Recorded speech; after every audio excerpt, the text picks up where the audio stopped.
एकदा एक कुटुंबाच्या समोरच्या घरात नवीन भाडेकरू राहायला येतात. खिडकीतून त्यांचे दोरीवर वाळत घातलेले कपडे पाहून बायको नवऱ्याला म्हणते, खूप चांगले लोक आहेत, पण ते कपडे स्वच्छ धुवत नाहीत. नवरा म्हणतो, साबण संपला असेल. दुसऱ्या दिवशी वाळत घातलेले कपडे पाहून बायको परत तेच वाक्य म्हणते की लोक खूप चांगले आहेत, पण ते कपडे स्वच्छ धुवत नाहीत. कदाचित तिला कपडे चांगले धुता येत नसतील. नवरा फक्त ऐकून घेतो. असे रोजच चालले होते. एक दिवस पाहतो तर काय चमत्कार. एकदम स्वच्छ धुतलेले कपडे पाहून बायको नवऱ्याला म्हणते, अहो ऐकलत का, समोरच्या वहिनी सुधारल्या. त्यांना कोणीतरी कपडे धुवायला शिकवलेलं दिसतंय. आज कपडे अगदी चकाचक धुवून वाळत घातलेत.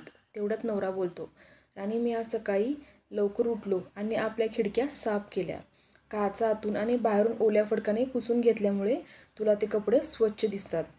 समोरचे रोजच कपडे स्वच्छ धुवत होते, परंतु आपल्या खिडक्यांच्या काचा खराब असल्यामुळे त्यांची कपडे तुला खराब दिसत होते. समोरची नाही, आपणच सुधारलोय. तात्पर्य, दुसऱ्यांच्या चुका काढण्या अगोदर आपली नजर स्वच्छ ठेवा.